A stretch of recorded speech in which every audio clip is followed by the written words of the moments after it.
Good morning, y'all. Don't mind the tired look. We're a bit early today because I got a lot to do today and I don't want to hold off on doing this.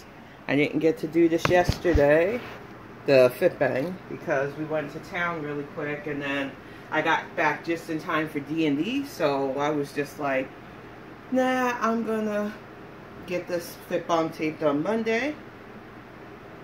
It's about 8:30 in the morning, so it's early, but I wanted to get it out of the way because, like I said, a lot of things to get done today. Hubby's already at work, so it is going to be one of them busy handling stuff days, and I don't want to neglect getting these out. I'll probably do the second one on Thursday or Friday, depending. Whew. So, as I said, good morning. We are having just a nice low 50s day. I think we're actually at 50 today. So yesterday when we went out, it was nice and almost chilly. And the leaves are already starting to change on the trees early. And Greg seems to think that this is a sign we're going to get a really, really harsh winter. So we've got to start doing our prep sooner than I even thought. Because I have things I want to secure garden-wise. We gotta get the grill cleaned up again, get it recovered once it starts to get super chilled. There's a lot when you move further up north in our state, and I thought the winter that we got was, for me, pretty gnarly, but he was like, no, the way I'm feeling it, because he's been in this state all his life, we're probably gonna get the real deal this winter. So that's something we get to look forward to. Luckily for us, we do stock up. The deep freezers are full. We got another one in the garage just in case. We're just going to plan it smart, especially with him working on site now. You know, we got him one of those little bento box things. It's fun to make him little lunches to take to work with him now. I know. Especially since I'm sure some of you watch the wannabe domestic goddess who doesn't get to do that for Salah. But she sure as heck gets to order him fried foods and pastries and other crazy shit like that. It's like I said, I don't act like a perfect person, but when I decided that I was okay being in a relationship again, getting enough help to understand that it's a partnership, doing little things like that just became natural. And I just didn't even freaking understand how she sits around or lays in Seal's position and has any room to say anything about people who actually can do all the stuff we need to do during the day and still take care of our partners. But that's foodie. She lives in delusion. One of the things that I like that she brought up about herself, though, is her 3 accomplishments. Because honestly, I think most humans should have things they're proud of. It's just kind of sad, the 3 that she's proud of. The first one was her Katima Vic stuff, which, okay, you were not a volunteer, Chantal. You know that. That's why it's funny when you try to change the narrative, when you know there are clip and archive channels that have a lot of your stories from back in those days. I guess you thought because you deleted them, people wouldn't have the receipts on that. But you know that you were trying to be the cool girl, trying to be the troubled teen, probably making crazy food demands on your mom. And you conflated with, no, I was just wild. I wanted everything. And I'm not denying you didn't have sexual stuff, because at least one of the stories was confirmed that you were with an older man while you were way too young, because you thought sex validated you. And the fake story about trying to unalive yourself makes me question a lot of how some of that went down. But you said Katima Vic was your best accomplishment because you volunteered and stuff. When there are clips and detailed archives where you let the world know that you did as little as possible, you hated it there, You got your grandmother to get you out after a year. And a lot of people piece together that you more than likely needed to do this so that you could get your high school degree, because you were more than likely behind in credits. I don't care what the reason was, but I do care when you lie to people and act like you were this Mother Teresa type, even though if you know history, Mother Teresa wasn't that great of a figure. Sorry to my Catholic family. She did some things. But you remind me of people like that. Pious on the outside, anything but on the end. And determined to have only one narrative.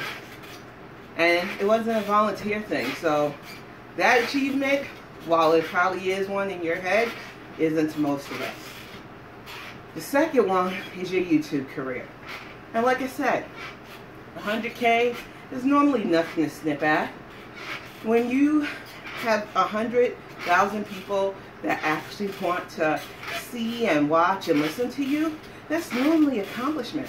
I've watched several people who used to just do documentaries, deep dives, or, you know, things they're passionate about. Even iceberg channels go from having 100 to over 100,000. And they're so just humble, and they realize that they appreciate the people that got them there. And it's hilarious to me that you list that as yours when you are anything but humble to the people who got you there. How many beezers have you yelled at for telling you that you need to be more active, that you don't need the fried pastries and all that sweet shit in the morning, especially at 2 a.m., that you don't need a KFC binge in the middle of fucking night? You get so mad at people for trying to help you still. But sure, 100K, you're verified, you got that button, but you're still empty and hollow inside. But I'll give you that accomplishment. You stuck it out, you spent the money, you got yourself a little bit over 100K, and now you can sit back smug and use things like numbers and views to try to put people down, which, weird flex, but you're all about that, right, Visaron? The third, and this is the thing that a lot of people are going to harp on because you wanted it, Frankenweenie is your third biggest accomplishment, because everything in your life has always been revolving around being claimed. Everything in your life is always about some man saying that they want to be with you. It doesn't even matter if that man is really compatible with you, and it's not the age, it's not the fact that he's from another country, it's the fact that you barely knew him before you went over there and decided, yep, this is for me. I get to cover up my imperfections in a traditional garb. I get to offend said religion on a daily basis, and he doesn't give a fuck. You are a means to an end for him, and you just don't care. You get mad when we point out how transactional your marriage is. But, you know, it's your life. I just think it's funny that out of 40 years on this earth, your three biggest accomplishments are so self-serving. It goes against all the tenets you claim to be about. But, okay, honey. Whatever makes you feel better. So then, Salty kicked off, in short, for reactors, if we wanted to talk about our accomplishments. And as a writer, I took to my community tab, because I make enough shorts. I'm still getting used to shorts. I used to do it on Twitter, and I still do from time to time now that I'm back for political stuff. But I felt like just writing out the fact that my three, what I like to think, biggest accomplishments was becoming a mom. When I had kiddo, I was in a time that I was questioning reality. I was with somebody who exploited my mental health. I was isolated from friends, from family, and living was optional. And I hate to be so raw about that, but I think some people don't understand what it's like to be in that mindset where you really wake up and go, I don't want to be here no more. My body was out of whack. I had no work back then after. I left my job for him to open up a computer store that failed. And we were living in this efficiency where I had several nervous breakdowns. So when I found out after, because it happened on a night that I was going to really just not be here, and Greg, who was my friend at the time, told me, just go to the hospital. Go to the hospital, get checked out. Even if they try to commit you, just go, because you said you're having stomach issues, you're not feeling well, go. And so I did. I went and I found out I was pregnant, and not just pregnant. Because of my size, I had carried that child nearly a full term. I was 38 weeks. When they showed me the ultrasound, I felt such a deep pit of guilt for where my mind was at the time. And I barely had time to prepare before that little bundle of joy was brought into my life. And he became the reason I needed to get my shit together. Leave my past situation. Well, it would have been current then. And get to a sphere of safety. Because as much as he tried to convince me that my family didn't care, they were there for me. They came and got me. We stayed in Orlando for a bit with an auntie. And then I moved to North Carolina with kiddo, and I never looked back. Not north, south. My grandparents were in South Carolina for a bit. So, that little man, watching him grow, seeing him develop, getting past all of those who wanted to say what he could and couldn't do because he's on the spectrum, has been a real accomplishment. Getting to see him in June, walk that stage and get his diploma, yeah, that is one of my biggest accomplishments as a mom, and I am so proud of him. And I know no matter what he does or where he goes in the future, he knows he's loved. He knows he's got a home and security and a mom and a dad that love him forever. Because I don't even call Greg Step anymore, because he was there from the beginning. When I left my ex and everything else, he's the only father figure my son has ever really truly known. And even though it started out from a distance, that I could be protective, because way too many stories of women moving men in and them being awful to their kids played in my mind. So I spent some quality time with my kid alone. He has always been there, coming down to visit, sending what he could if we needed it, and just being somebody who listened at nights when I wondered if I did the right thing. Because I grew up with parents that stuck it out for a bit as they argued and fought. I didn't want that for my child. I didn't think it was right to bring him up in such a volatile environment. So it was hard to be alone at first, but I got into a rhythm. I focused on being a mom. I focused on taking different career paths. I got to explore journalism for a bit. It was good. Then I got heavily into politics, helped out with campaigns, did speech writing. Life started to get better as I realized what I wanted to do with myself. And then we moved into the weight issues. I decided I did not want to be immobile. I had a child to raise. I had careers that I wanted to chase. And I just wanted to live for once. So I started working on weight loss. I got the bariatric surgery. And at first there was a lot of adjustments. There was a lot of putting in discipline. Learning that food is not a reward. Learning to walk and exercise and do things that I need to do to get the pounds off. And it was successful for a while. And then I moved up here to Michigan with my mom. And things got a bit sketchy for a bit. I'm not going to act like it wasn't me putting food in my face. But I was under a lot of stress, and some of the bad tendencies came back. I started going to therapy and psychotherapy for it so that I wouldn't get bad again. And thank God for my doctor, who let me see that even though traditionally in our culture, taking care of parents, being there for parents is what we normally do, when somebody is that harmful to you for no reason, it is okay to set a boundary. And once I did that, I really looked at myself and I was like, I'm going backwards. I need to go forward. Greg moved in.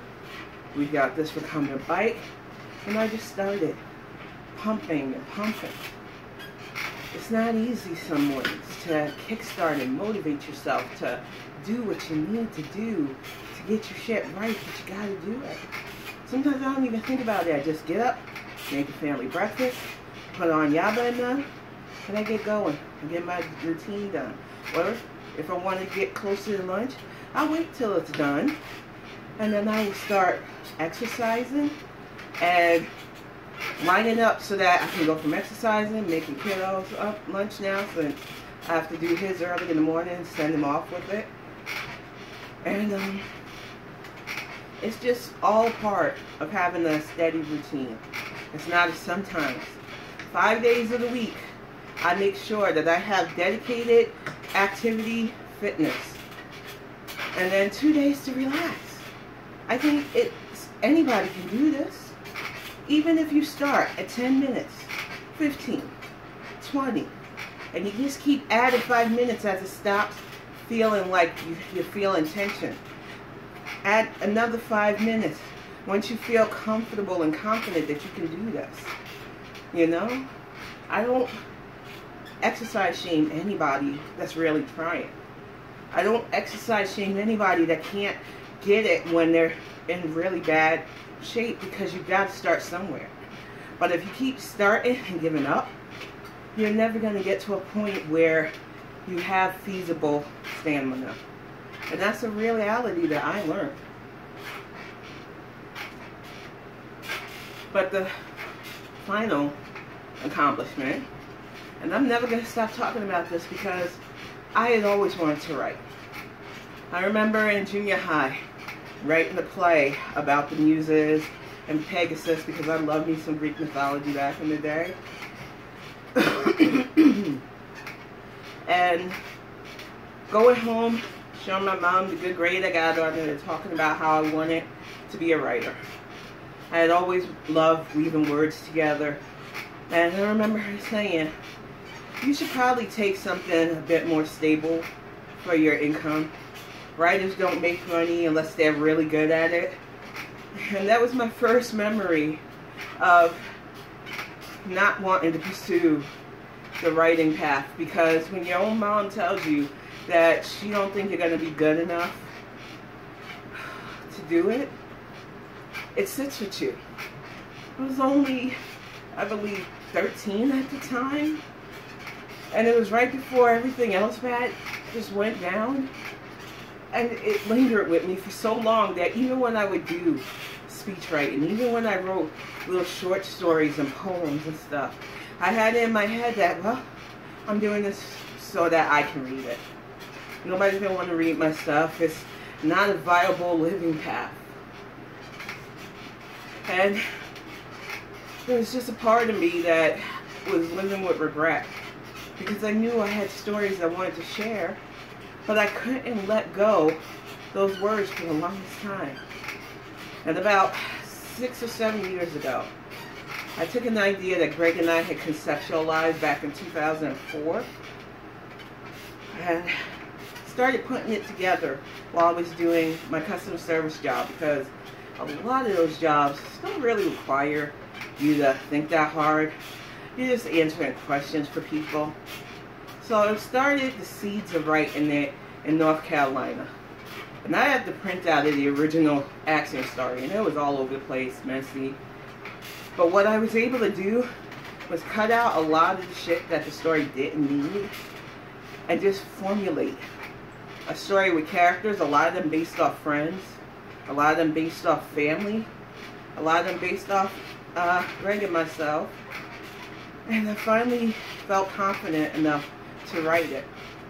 And when we moved from North Carolina to Michigan, I had a large chunk of the story written out, but I wasn't sure what I wanted to do towards the end. Because I had built up one character to be like this big bad, but he was just a metaphor for fear. So when I finally got the ending and put it together, it was just great. That feeling of, I'm done. I've been mulling this story for almost a decade, and now I am legit done, and I can publish this and share it. And I was originally going to go the traditional route. I had a very lovely editor. She lives out in Minnesota, but she got sick. And as it drew closer to my then 45th birthday, I wanted to have publishing because nothing was promised then. The world was starting to fall apart from a sickness, and I did not want to go out of this world without doing one of the 3 things that I wanted to do before I hit 50, which was be a homeowner, be a published author, and finally take care of myself, my health, my family, my mental and physical health, and I was able to do all those things. And so I published Axia, and I had to fight that voice in my head saying, nobody's going to want to buy this book, Tim. What do you think you're doing? You're right, sci-fi? What do you know about sci-fi? Well, I know I love science. I know I love history. I know I love the unknown. I know I love comic books like the X-Men, where people who are just different, people who had amazing powers, but because humans didn't understand or fear them, that they just wanted to persecute them. And I could take a lot of those influences along with pop culture stuff from the Jetsons and beyond and just make it into a viable, fun story. That's all I wanted. I'm not trying to be the next Harlan Ellison. I'm not trying to be any of the greats in the field. I just like human technology. I like to try to predict some of the things we might have in the future if we keep up with tech. And I like to remember that humans always fight against change. And that's what a lot of these stories are about, especially in the second novel. Roger got back to me. He's already shown me the title art that he did for it. And I cannot wait to see him drawing my concept idea. And I put that shit up on the community tab too. I am so excited, y'all, that I didn't let the words of somebody who never achieved her own dreams because she didn't want it to be a gymnast. And she wasn't put down. She just wanted to grow up a bit faster than she should have. And she didn't pursue those dreams. And then she wanted to be a pediatrician. But I got blamed for being born stopping that. So when I say pushing past, releasing the first book, and now knowing that I have it in me to make another novel, along with all the other writing projects I'm proud to be a part of, you just don't understand how much of an accomplishment that is for me. And I started a lot of this, save having kiddo, in my 40s. So when, Chantal, you tell yourself that 40 years old is a time to give up, you're too old to do stuff, you haven't even really lived yet, hon. And no, I don't count traveling back and forth between Canada and Kuwait, using your marriage as a validation for your life as living. What are you going to do when and if that marriage falls apart? Because we know why he's not leaving you now. It is what it is, girl. What are you going to do? Oh, well, I still have a big YouTube channel. Okay. It obviously doesn't satisfy you because you still feed your feelings. At the end of the day, you really have to ask yourself, what will you leave behind besides archive mess when you're not here no more? And I just don't even understand why you think turning 40 means the end of the road when it can open up so many doors and possibilities if you want to grab it. I will never understand the people who think 30s, 40s, 50s, or even 60s nowadays is it for people. We had grandparents that lasted into their 80s and 90s who lived fulfilling lives, from civil rights marching to civic duties. Men who risked their lives on the battlefield that came back to help heal people spiritually. building up buildings for people to live so they wouldn't be homeless. Life does not have to end because you think your youth is gone. Youth is a time to grow and learn. Youth is not a time to lament back to. You are supposed to take your experiences from when you were young, good, bad, and in between, and shape it when you get to our age and older. You're supposed to look back at your past not with just desire, sometimes with a little bit of fond memories, but for the most part with, I'm glad I'm old enough to know better now. I'm glad I'm old enough to be better now. And that is what I want out of life. To constantly work towards being better. And sometimes you stumble. Sometimes you fuck up. I am living proof that even when you think you're on the right path, you can stumble. You can fuck up. You can make it hard for yourself because you get in your head and you let those little depressing thoughts tie you down and you do self-destructive shit. But as Shauna still keeps saying, it's one of my favorite lines when I watch his recaps of My 600-Pound Life, the only hole you can't dig yourself out of is the grave. You're 40 years old. You claim that you're a happy wife, yet you show us anything but. Even if we make fun of the Visa runs, if you're really that proud of them, instead of being defiant and arguing with us, show us a decent blog. Not just you mukbanging. Show us a real good time and real chemistry without being patted on the head or having your cheek pinched by somebody you claim is the man that loves you. I think it is